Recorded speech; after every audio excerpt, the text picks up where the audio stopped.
हमारी जिंदगी का मैनुअल है वो। ये जीवन कैसे जीना है ये भगवत गीता बताती है।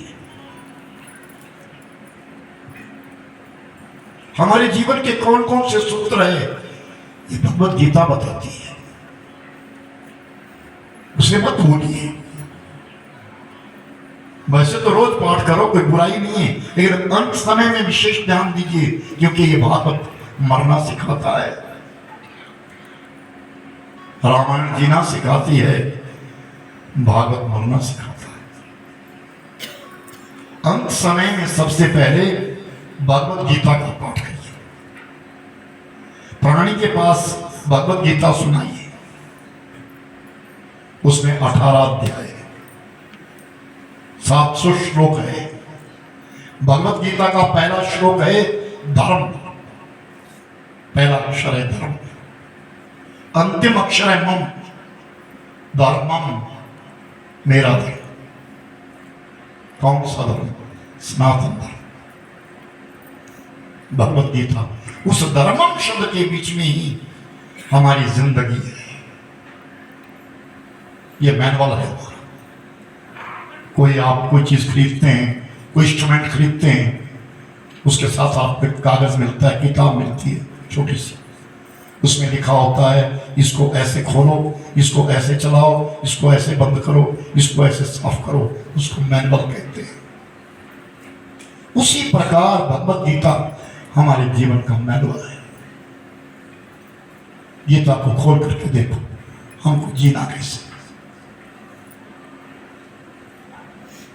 तीसरी बात, दूसरी बात, विष्णु सहस्त्र नाम। 1000 भगवान विष्णु के नाम हैं।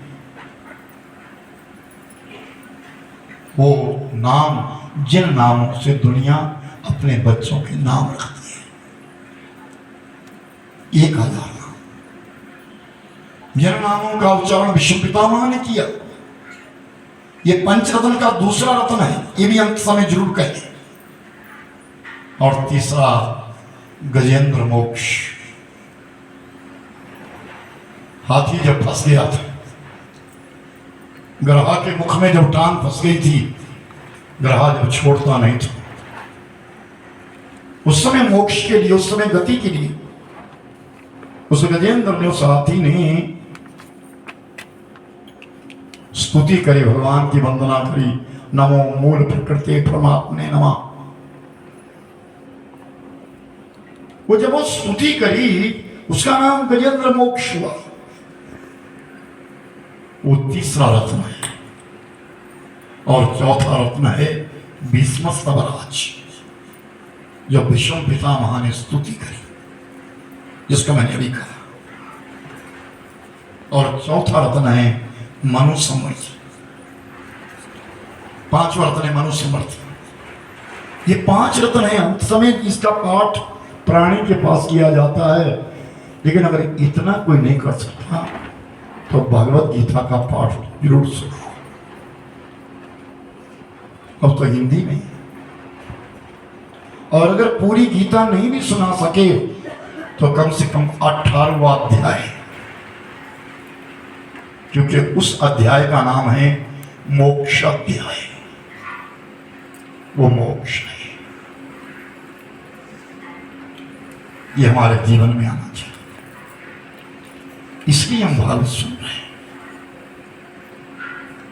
इसलिए हम सुन रहे हैं। हमें करना क्या है अपने जीवन में? और कहें कि जब प्राणी के पास ये पंचरत्न सुनाया जाता है तो कैसा भी पाप अगर उससे हो गया है तो अंत समय में उसका निवारण होता है। जिस गौ को हम मां कह रहे हैं, भैंस को कोई मां नहीं कहता, बकरी को कोई मां नहीं कहता, दूध तो उनका भी पीते हैं, लेकिन गौ को सब मां कहते हैं। क्यों? कारण क्या है? जिसके रोम रोम में देवताओं का निवास माना जाता है। जन्मते हैं तो गौदान कर लिया जाता है, शादी होती है गौदान कर लिया जाता है, यज्ञ अनुष्ठान होते गौदान किए जाते हैं, इसलिए न्यूना नित्य कारण,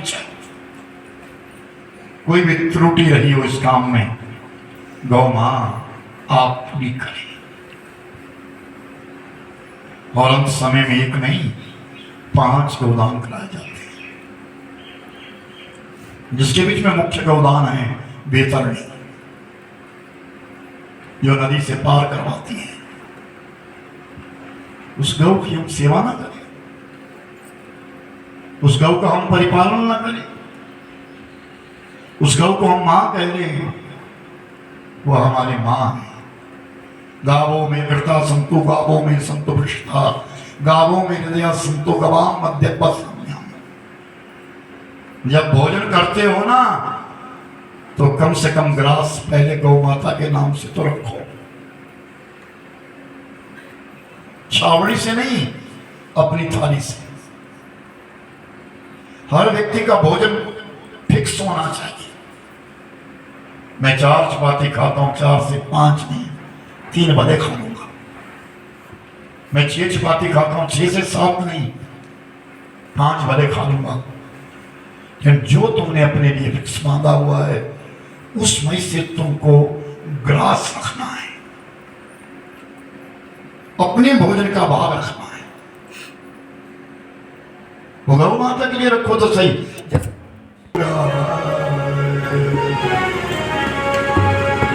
मेरे राम जानते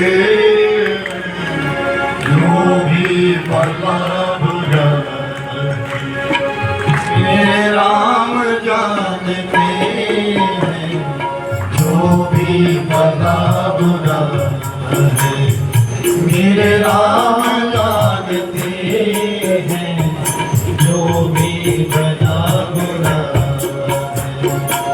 मेरे राम जानते हैं जो भी बड़ा बुरा, जो भी बड़ा बुरा है मेरे राम जानते, जो भी बड़ा बुरा मेरे राम जानते हैं। बंदे के दिल में क्या, बंदे के दिल में क्या है मेरे राम जानते हैं, जो भी भला बुरा मेरे राम जानते हैं, जो भी भला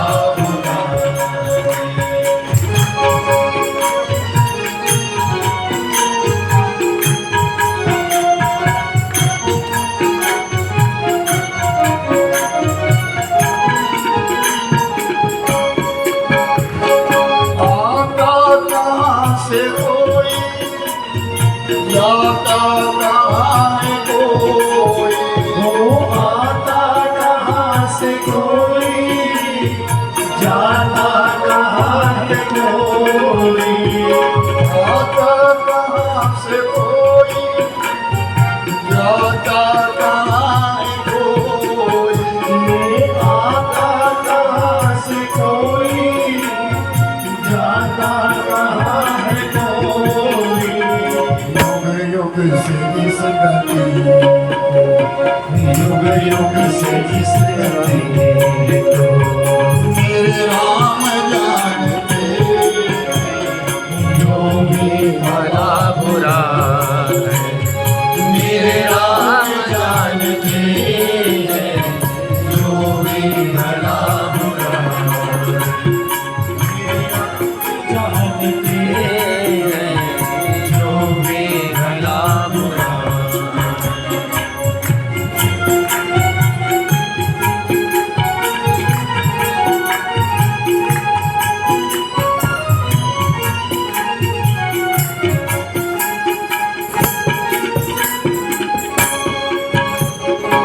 नीति बदी को अपने जितना भी मन छुपा देवी बदी को अपने जितना भी हम छुपा देवी बदी को अपने जितना भी हम छुपा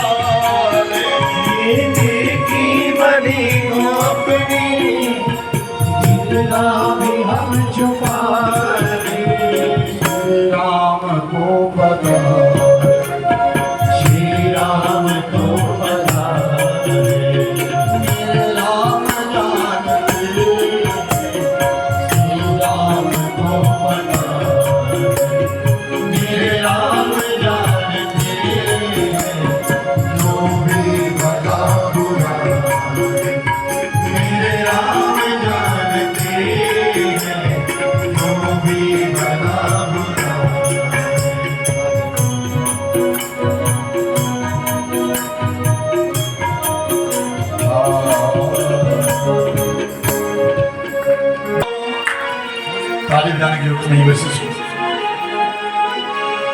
और किस्मत के नाम को तो सब जानते हैं, लेकिन किस्मत के नाम को तो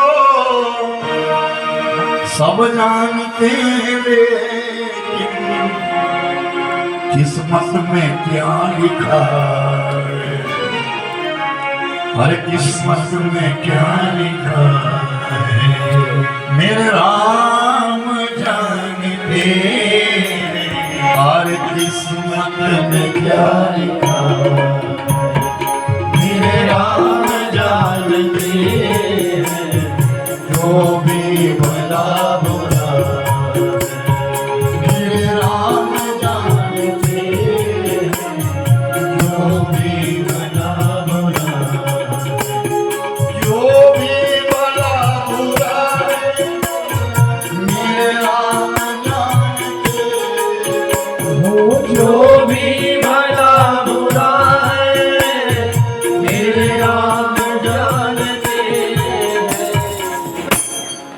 हर बंदे के दिल में क्या, बंदे के दिल में क्या, मेरे राम जानते हैं, हर बंदे के दिल में क्या, मेरे राम जानते हैं, जो भी भला बुरा। दो मूर्तियां बैठी हुई हैं, करता रहा, धूल इस चेहरे पे थी, लेकिन आईना साफ करता रहा। ये शीशा खराब है, शीशा वो खराब नहीं है, चेहरा ये खराब है, हमारे अंदर कमियां हैं, मानव स्वार्थी हो गया है, मेरा भला हो जाए, मुझे दूसरे की चिंता नहीं है। दो रोटी से अगर चार दे देना भगवान, उस दो को बांट के खा लो, उसको बांट के खा लो। इस संसार में कोई कुछ लेके गया नहीं, लेकिन माया इतनी प्रबल है, अगर मेरे 10 रुपए उड़ जाए ना यहां से, मैं तुरंत करूंगा तलाश। माया का जोर है, प्रबलता है, क्या करना बड़ा कठिन है। जरा तिलक थोड़ा अलग रह करके तो देखो, जितना तुम जिससे नजदीकी करोगे ना, उतना उससे प्रेम होगा, और जितना तुम दूर जाओगे ना, उतना तुम भगवान की ओर निकलोगे। उस साथ जरा छोड़ो तो सही। तभी तो कहता हूं अपनी दिनचर्या में थोड़ा समय एकांत में बिताओ, अपनी दिनचर्या में थोड़ा समय एकांत में जरूर बिताओ। उस समय में इंसान अपनी खोज करता है, कोई नहीं जाएगा साथ में, ना बाप ना बेटा ना पत्नी ना पति। द्रव्याणि भूमौ पशवस्य गोष्ठे नारी गृह द्वारे जना समसानी देहस्य दयायाम परलोक मार्गे धर्मानुगच्छति जीवा। द्रव्य जहां है, दौलत जहां है, वहीं रहेगी, चाहे वो भूमि में दबाई है, चाहे वो बैंक में रखी है, चाहे वो लॉकर में रखी है। पशुधन है, गौशाला में बंधा हुआ रह जाएगा। और अगर पुरुष की मौत होती है तो स्त्री दरवाजे पे खड़ी खड़ी दिखती है, जा रहा है। जो तुमसे प्रेम करने वाले हैं वो जन तुम्हारे गांव वाले शमशान तक जाएंगे। जिस शरीर को तुमने पाल पोस करके रखा, संभाल करके रखा, वो चिता तक रहेगा। उस चिता के आगे एक मार्ग है, उस मार्ग पर ये व्यक्ति अकेला जाए। धर्मानुगच्छति जीवैषा उस चिता के पश्चात धर्म का मार्ग है, उसमें इस शरीर को अकेले जाना है, सूक्ष्म शरीर को इसको जाना है। स्थूल शरीर तो मर जाएगा, खत्म हो जाएगा। उस समय हमारे साथ हमारा कर्म जाएगा, अच्छा कमाया हो जाएगा, बुरा कमाया हो जाएगा, और निर्णय हमारा है। संसार में जन्म लेने के दो ही कारण है, या लेने आया या देने आया है। या तो मैं अपना दिया हुआ लेने आया हूं, जन्म लिया, बड़ा हुआ, पाला पोसा, पढ़ाया लिखाया, मौत हो गई। खाया तो तुम, वो लेने आया था। या देने आया हूं, तुम पढ़ाओ ना पढ़ाओ, तुम मेरा कुछ करो ना करो, मुझे तो सेवा देनी है, मुझे तो सेवा देनी है। वो सेवक बनकर के आ गया तुम्हारे पास। लेकिन जब इंसान यहां जन्म लिया है तो हमारा एक नैतिक कर्तव्य बनता है, अपनी संतान को रास्ता दे, पद्धति दे, हमें चलना कैसे। उस उत्तरा के गर्भ से 9 महीने के पश्चात पुत्र रत्न जन्मा। विष्णु पितामह ने भगवान की स्तुति करी तो भगवान ने विचार किया, ये ताश्री है, महानतम विद्वान, महानतम बलवान, दक्षिणायन चला था। दक्षिणायन में मृत्यु अच्छी नहीं मानी जाती, तो उस दक्षिणायन के बीच में भगवान कृष्ण ने पंच विष्णु बनाए। हमारे यहाँ पंच विक्रम जिनको कहते हैं, जिन पंच विष्णुओं के बीच में जंगल के जानवर भी बैल, कुरुतु इत्यादि खाना छोड़ देते हैं। कैसा व्रत किया होगा दुनिया ने। ताश्री के संसार से उठने के लिए उनके लिए उपवास किस प्रकार के किए गए। मानव तो मानव, लेकिन जानवरों ने भी उपवास किया। उसके बीच में आई वैकुंठ चतुर्दशी, और वैकुंठ चतुर्दशी के दिन विष्णु पितामह पलायन कर गए, दुनिया को छोड़ करके चले गए। सामने कृष्ण खड़े थे, भगवान द्वारिका चले गए। उत्तरा के गर्भ से जो बालक जन्मा उसका नाम विष्णुरात रखा। राजा युधिष्ठिर अपने सिंहासन पर आए, बड़ा उत्सव मनाया गया। पांडवों के कोई संतान हो गई, लेकिन वो बालक जैसे जैसे बढ़ने लगा, जो जो राज्य में आते गए बड़े गौर से देखता है, ये कौन है, ये कौन है। तो युधिष्ठिर ने ब्राह्मणों को बुलाया, ज्योतिषियों को बुलाया, पूछा महाराज ये हमारा बालक क्या दिखता है। तो सब ज्योतिषियों ने एक ही बात कही, क्या मातु गर्भागतो वीरा सतदा भृगुनंदना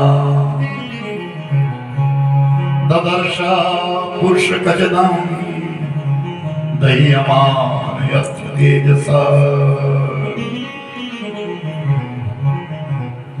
मां के गर्भ में जिस ज्योति स्वरूप ईश्वर को इसने देखा है, उसे ढूंढ रहा है, वो कौन है, उसकी परीक्षा कर रहा है, वो कहां है, वो कौन है। परीक्षा करने से उस बालक का नाम परीक्षित पड़ गया। इस भागवत का पहला श्रोता, धरती के ऊपर सबसे पहले जो भागवत सुनने वाले राजा परीक्षित, उस बालक का नाम परीक्षित हो गया। समय आने के ऊपर परीक्षित के मस्तक में तिलक करके पांडव स्वर्गारोहण हो गए, स्वर्ग के लिए चले गए। अब राजा विराट परीक्षित हुए। ज्योतिषियों ने कुंडली बनाई थी। जब परीक्षित का जन्म हुआ था तो कुंडली बनाई थी कि जब ये बालक 45वें वर्ष में लगेगा तो गंगा मैया के किनारे आएगा, वहां कोई उत्सव होगा। वो राजा बड़ा धर्मात्मा है, धर्म को जानने वाला है, मानने वाला है, पांडवों का उत्तराधिकारी। और आज वो यमुना मैया के किनारे किनारे से जा रहा, दिल्ली में शासन करते थे जिसका नाम इंद्रप्रस्थ है। दिल्ली में यमुना मैया बहती है, दिल्ली के किनारे किनारे से यमुना मैया के किनारे किनारे से जा रहा था तो एक जगह झाड़ियों के बीच से आवाज आई,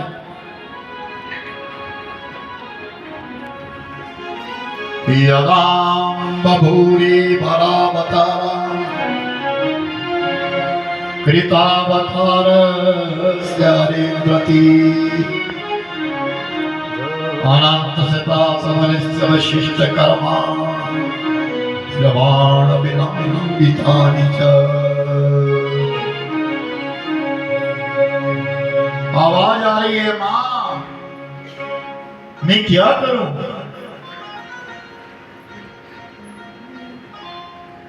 मेरे 4 पांव हैं जिसमें से 3 पांव काट लिए हैं, एक पांव पर खड़ा। पुरुष की आवाज थी। स्त्री की आवाज आई, नदी नालों का बोझ नहीं है, पेड़ पौधों का बोझ नहीं है, पहाड़ों का बोझ नहीं है मुझ पर, जितना बोझ मुझे पापियों का हो गया। लुटेरे हो गए लोग, धन का अपव्यय करने लगे, चलचित्र करने लगे, धर्म को बेचने लगे, अपने धर्म को छोड़ करके पर धर्म में जा रहे हैं। ऐसे पापियों के पार से मैं थकी जा रही हूं। दूसरे धर्म में जाने से अपना धर्म हमको पाप देता है।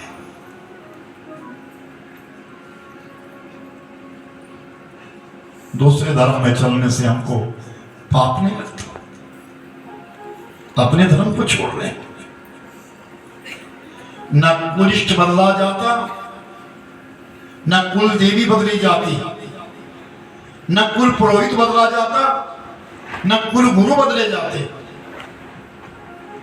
और ना ही अपना कुल धर्म बदला जाता है, कदापि नहीं, भूल करके भी नहीं। एक स्थान है, बलि गुरु तजयो क्रंत ब्रज बनिका भय बुध मंगलकारी। गुरु को त्याग करने का एक रास्ता है, क्या? अगर वो धर्म करने से मना करता है।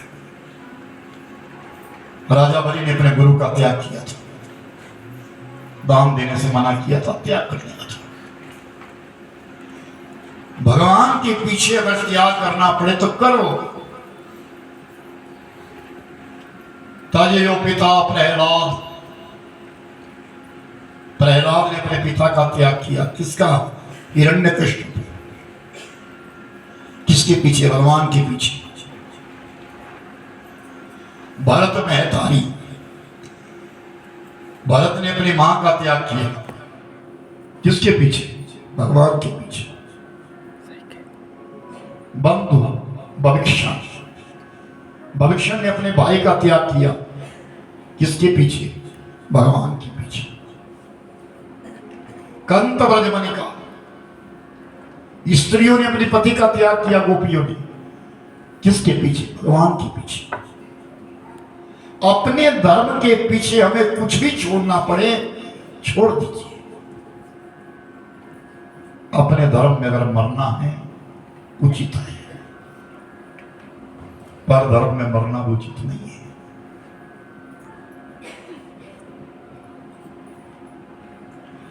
आज झाड़ियों के बीच से जब ये आवाज आई तो राजा परीक्षित झाड़ियों को काट करके अंदर चले गए। मेरे राज्य में इतना दुखी कौन है? अंदर गए तो वहां स्त्री नहीं है, पुरुष नहीं है। कौन हो तुम? तो उसने कहा मैं धरणी हूं, मैं धरती हूं राजन। जब जब मैं मुझ पर कष्ट आता है मैं गौ का रूप धारण करती हूं। ये बैल कोई और नहीं है, ये मेरा पुत्र है, इसका नाम धर्म है। थक गई हूं राजन, बड़ी पीड़ा हो रही है। स्त्रियां व्यभिचारिणी हो गई, पुरुष पर स्त्रीगामी हो गए, शास्त्र भी धर्म के ठेकेदार बन गए, कला बढ़ गई है, क्रोश बढ़ गया है। मां मुझे क्षमा कर दे, मैं तुम्हारे लिए स्वस्थ करूंगा, तुम अपना रूप धारण धरती धरा हो जाओ। मैं तुमको वचन देता हूं, धर्म से कहा धर्म, तुम्हारे चारों पांव में ठीक करूंगा। कृपया सुनना नहीं, बंद करो। पंडाल में आते पहले तुम्हारे यहां अगर कोई पुलिस वाला आ जाए तो कांपते हैं, एसपी डीएसपी आज बहुत कांपते हैं, डीसी आ जाए तो सारा गांव इकट्ठा हो जाएगा। इस समय यहां दुनिया का मालिक बन रहा है। जहां तुम बैठे हो यहां दुनिया का मालिक बन रहा है। भगवान की कथा है, कोई भी उच्छिष्ट कर्म नहीं होना चाहिए। हम भगवान के सामने बैठे विचार करिए, अपनी जिंदगी में निर्णय लीजिए। हम परमेश्वर के सामने बैठे हैं। दुनिया से डरते और इनसे डरना नहीं चाहिए, जिससे डरना चाहिए उससे डरते नहीं। इस ग्रंथ का आदर करिए, सम्मान करिए। मैं इस व्यास पीठ पर चढ़ने से पहले इस पीठ को प्रणाम करता हूं, उतरते उतरते प्रणाम करता हूं। साधारण नहीं है, तुम मेरे चरणों में प्रणाम करते हो, मैं इस व्यास पीठ को प्रणाम करता हूं। ये हम सबका मालिक है, ये परब्रह्म है, ये परमात्मा है। मोबाइल तो दूर की बात, 3 घंटे के लिए ऐसे छोड़ो, हम दुनिया के नहीं हैं। 3 घंटे की तो बात है, जरा छोड़ करके देखो। जो 3 घंटे में जर्दा नहीं छोड़ सकता, 3 घंटे में बीड़ी सिगरेट नहीं छोड़ सकता, वो इंसान क्या कथा सुनेगा? 3 घंटे में चाय नहीं छोड़ सकता, उसके जान में कथा आएगी क्या? वो समझेगा क्या? मैंने कहा ना, इन कथाओं को सुनने समझने के लिए भी समझ चाहिए, साधारण नहीं है। जब मैंने कथाएं प्रारंभ करी थी आज से 47 वर्ष पहले, मुझे भी क्या पता था, मैं भी क्या जानता था? जो ग्रंथ में लिखा था उसी को बांट देता था। लेकिन आज मुझे ग्रंथ खोलने की जरूरत नहीं पड़ती, क्योंकि मेरी जिंदगी का अनुभव है। 47 वर्ष बहुत होते हैं, और मैं तो पूरे भारतवर्ष में कथा करी, अपने भारत का कोई स्टेट छोड़ा ही नहीं। जो बाकी बचे उसकी बुकिंग हुई है। ये तो अनुभव होता है व्यक्ति का। हमारी दिनचर्या कहीं से कहीं चली बनी, तो मेरा अपना गांव है, मेरा अपना घर है, पढ़ा लिखा यहाँ, पढ़ा यहाँ, रहा यहाँ, तो मेरे यजमान हो सब, सबके घरों में मैंने काम किया है। आदमी की मृत्यु से लेकर के भागवत तक की कथाएं यहां मैंने गाई है। मेरे पिता ने आपके घर से ही अंडे लेकर के तो मुझे पढ़ाया, पाला, पोसा, बड़ा किया। मैं कैसे भूल सकता हूं? मैं नहीं भूलता। सबके नाम याद है, सबके काम याद है। हाँ, नई जनरेशन आ गया, उन्हें मैं नहीं पहचानता। उनसे परिचय करवाना तुम्हारा काम है, वो तुम जानो, वो तुम्हारा कर्तव्य है। तुम भी तो जानो, तुम भी तो समझो। अपने हमारे इष्ट देव बाड़ो बाड़ा है, देवतारा बाड़ा है, क्या बच्चे जानते उसको? नहीं जानते। तुम्हारा कर्तव्य है, तुम समझो। हमारा माँ कौन है, हमारा पिता कौन है, हमारे संबंधी कौन है, ये माता पिता ही तो दर्शाते हैं। पहला गुरु ही माँ है, दूसरे गुरु ही पिता है। आज राजा परीक्षित ने कहा, धर्म तुम्हारे चारों पांव मैं ठीक करूंगा, तुमको वचन देता हूं। दया, धर्म, शौच और तप, ये धर्म के चार पांव हैं। मैं तुम्हारे 3 पांव काट दिए, मैं उसे ठीक करूंगा। फिर उस धर्म ने कहा, काला पुरुष पीछे से आता है, मुझे पीटता है। कौन? काला पुरुष है। और इतने में वो सामने आ गया। कौन हो तुम? मैं कलजुग हूं राजन,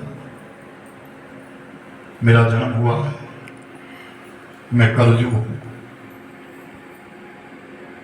मेरे राज्य में तुम्हें स्थान नहीं है। नहीं राजन, मेरा अवतार हुआ है, मुझे स्थान देना होगा आपको। मेरे राज्य में गुणवान ही रहते हैं, जिसके पास गुण नहीं है वो मेरे राज्य में नहीं रहता। क्या तुम्हारे पास कोई गुण है? तो कलयुग कहता है, अब गुणों की तो मैं खान हूं। अवगुण तो मेरे पास बहुत है, लेकिन गुण एक है। क्या? कि मेरे युग में जो नाम जप करेगा वो मुक्ति पाएगा। राजा परीक्षित ने कहा, तो बहुत बड़ा गुण, कुछ करने की जरूरत नहीं है, नाम जप। तुम्हारे गुरु महाराज ने जो तुमको मंत्र दिया है उसका जाप करो, नाम जप करो, उसी से भवसागर से तर जाओगे। तो जाओ, मैं तुमको 4 स्थान देता हूं। राजा परीक्षित कहते, जाओ मैं तुमको 4 स्थान देता हूं। जहां मदिरा पी जाए वहां तुम रहना, जहां जुआ खेला जाए वहां तुम रहना। देखना कलयुग के कौन कौन से स्थान है। जहां प्राणियों का वध किया जाए वहां तुम रहना, जहां वैश्यवृत्ति की जाए वहां तुम रहना। तो कलयुग ने कहा, ये तो 4 स्थान गंदे, कोई स्वर्ण स्थान, कोई अच्छा स्थान दो ना। तो जाओ, मैं तुम्हारे लिए सोना भी कहता हूं।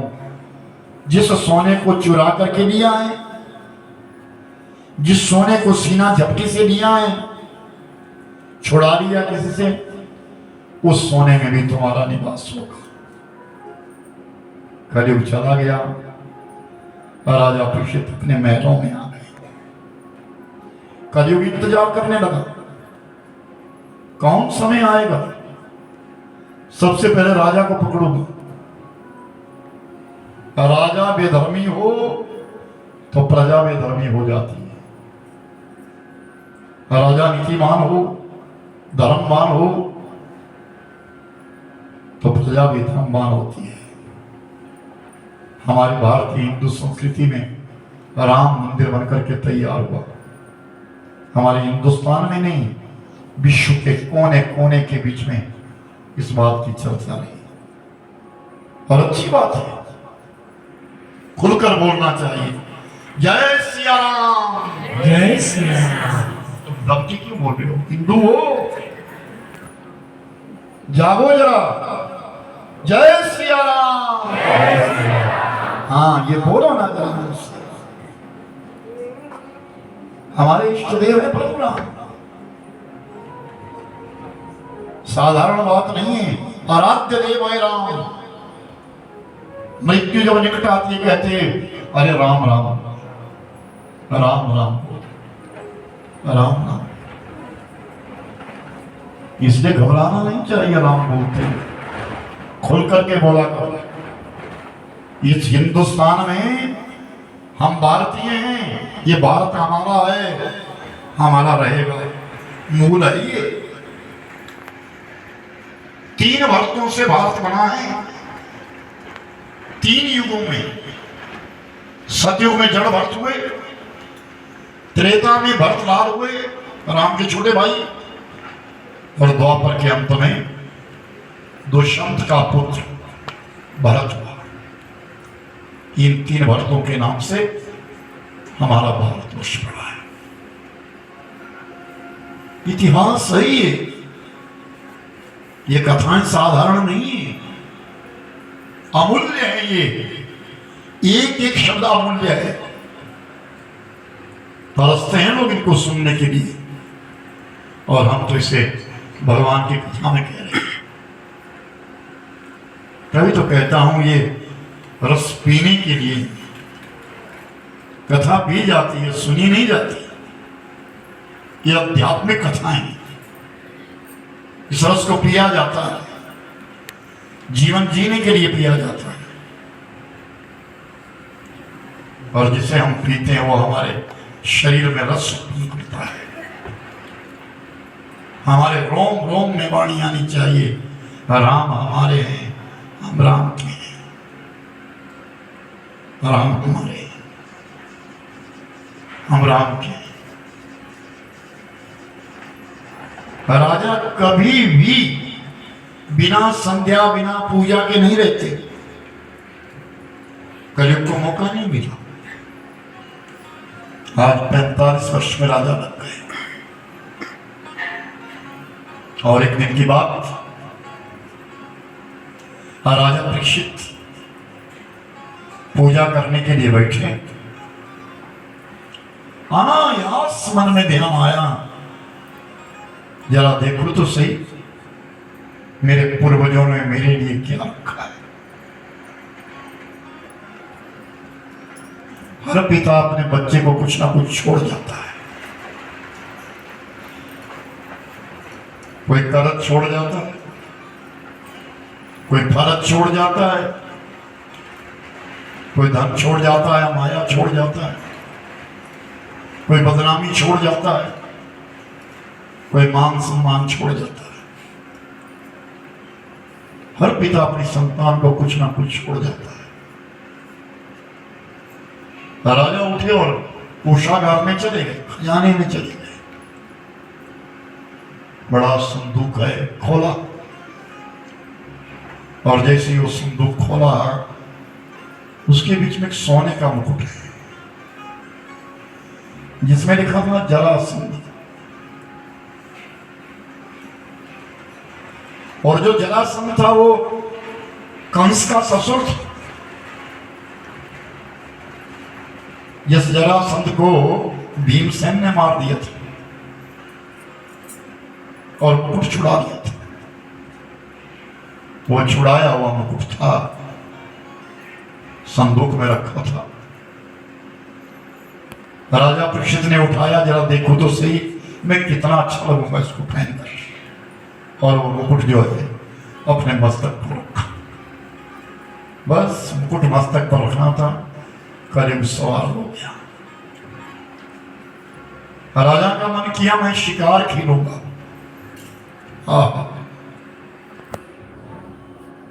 अहिंसा का पुजारी हिंसा पे उतारू हो गया।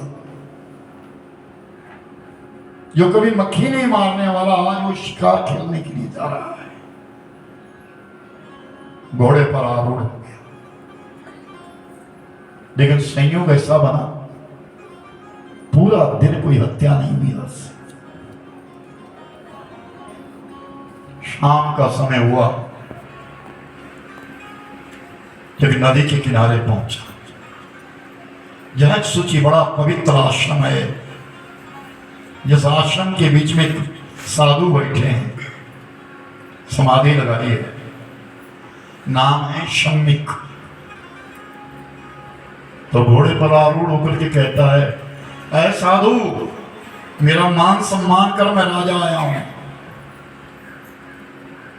साधु को क्या लेना देना तेरे राजा से? फिर कहा, 2 बार कहा, 3 बार कहा, साधु तो अपनी समाधि में, वो ईश्वर के ध्यान में मग्न है। राजा नीचे उतरा, क्रोध आ गया। कहते हैं क्रोधेन ज्ञाननाशनम, क्रोध करता है इंसान उस समय उसका ज्ञान किनारे हो जाता है। हमारे अंदर जो ज्ञान का स्थान है वहां क्रोध बैठता है आकर के, ज्ञान किनारे चला जाता है और क्रोध में वो कर लेता है जिसको करना नहीं चाहिए। और जब क्रोध शांत होता है तब ज्ञान आता है। फिर वो देखता है ये क्या कमाया। तो राजा को क्रोध आ गया और उस क्रोध के बीच में राजा ने शम्मिक मुनि के सामने संयोग से मरा हुआ सांप पड़ा था, उस सांप को उठाया और सांप को उठा करके शम्मिक मुनि के गले में लपेट दिया। और जैसे शम्मिक मुनि के गले में लपेटा और फिर घोड़े पर आरूढ़ हुआ और चला गया। और राजा जैसे अपने घर पहुंचा, मुकुट किनारे रखा। जैसे मुकुट किनारे रखा तो तुरंत ध्यान आया, गजब कर दिया मैंने, एक साधु का अपमान हो गया मेरे से, अनर्थ हो गया मेरे से, मुझको दंड मिलना चाहिए, मेरे लिए दंड मिलना चाहिए। और राजा परीक्षित कुंठित हो गया। इस तरह उस आश्रम के छोटे छोटे बच्चे हैं जो कौशिकी नदी में खेल रहे थे, जल विहार कर रहे थे। एक बालक आया, उसने देखा पिता के गले में मरा हुआ सांप डाला है। वो बालक भागा भागा गया और श्रृंग ऋषि जो शम्मिक मुनि के पुत्र है, उस श्रृंग ऋषि से कहा, ऋषिवर, किसी ने पिता के गले में मरा हुआ सांप डाला है। बस इतना कहना था। श्रृंग ऋषि के लिए भी क्रोध आ गया। कौशिकी नदी का पानी अपने हाथ में लिया, जल से अभिमंत्रित किया और श्राप दिया, इति लंघिते मर्यादाम तक्षके सप्तमे हनि। जिसने मर्यादा का उल्लंघन किया, तक्षक नाग जाए, 7वें दिन उसको डसे और उसकी मौत हो जाए। और फिर भागा भागा आया। जब अपने पिता के पास पहुंचा और पिता के गले में मरा हुआ सांप देखा तो बड़े जोर से चिल्लाया, बहुत जोर से चिल्लाया। तो समाधि टूट गई। कहा, पुत्र क्यों रो रहे हो? आपके गले में किसी ने मरा हुआ सांप डाल दिया है। शम्मिक मुनि ने उस सांप को निकाला, नीचे रख दिया। तो फिर कहा, पिता, जिस किसी ने भी यह अनर्थ किया है, मैंने उसके लिए श्राप दिया है। 7वें दिन तक्षक नाग आएगा, उसको डसेगा, उसकी मौत हो जाएगी। शम्मिक मुनि ने कहा, अनर्थ कर दिया तूने, हम साधु हैं, हमको क्रोध नहीं करना चाहिए। ध्यान लगा करके देखा, यहां कोई और नहीं, यहां तो हमारा राजा आया था। ये क्या किया? धार्मिक राजा की मौत हो जाएगी, प्रजा विचारणी हो जाएगी। अभी जाओ, इसी समय जाओ, राजा परीक्षित से कहो कि मृत्यु तो निश्चित है तुम्हारी, लेकिन अपनी मृत्यु की तैयारी करो। जैसे जीवन जीने को किया जाता है काम, उस प्रकार मौत की भी तैयारी है। और जब बालक जाकर के जब राजा परीक्षित के पास पहुंचे और राजा परीक्षित के सामने जाकर के कहा, राजन तुम्हारे लिए मृत्यु दंड मिला है, तो राजा बड़ा खुश हुआ। अच्छा, मेरी मौत आई, अच्छा हुआ। 7वें दिन तुम्हारी मौत हो जाएगी राजन, अच्छी बात है। मैंने पाप किया था, मेरे से गलत काम हुआ, मेरी मृत्यु हुई, अच्छी बात है। लेकिन तक्षक नाग आएगा, डसेगा। जब ये कहा तब राजा रोया, बहुत रोया राजा। इसका मतलब मेरी अधोगति होगी। अपनी मृत्यु की तैयारी करो राजा। राजा विचार करने लगा, मेरे पूर्वज पांडव जो वैकुंठ में बैठे हैं, मेरे पिता पितामह पितामह सब वैकुंठ में गए और मैं नरक में जाऊंगा। धिक्कार है मेरे लिए, अनर्थ हो जाएगा। तो ऋषि मुनियों से पूछा, संतों से पूछा, मैं क्या करूं? राजन, गंगा मैया का आश्रय ले लो, गंगा के किनारे चले जाओ। राजा परीक्षित ने पत्नी को छोड़ दिया, अपने बच्चों को छोड़ दिया, अपने समाज को छोड़ दिया, अपने राज्य को छोड़ दिया। जान गए मैं अकेला हूं, और गंगा मैया का आश्रय ले लिया। गंगा मैया के किनारे जब पहुंचे तो गंगा के किनारे रहने वाले ऋषि मुनि सब इकट्ठे हो गए। एक नहीं, 88,000 ऋषि। आज राजा 45 वर्ष में लगा है, यहां कुछ होने वाला है। और राजा ने अपने इष्ट देव भगवान शंकर जी की स्मृति करनी, शिव का नाम उच्चारण करने लगे। भगवान शंकर जी ने आज सुखदेव से कहा, जाओ, आज एक उत्तम श्रोता आया है, तुम उत्तम वक्ता हो।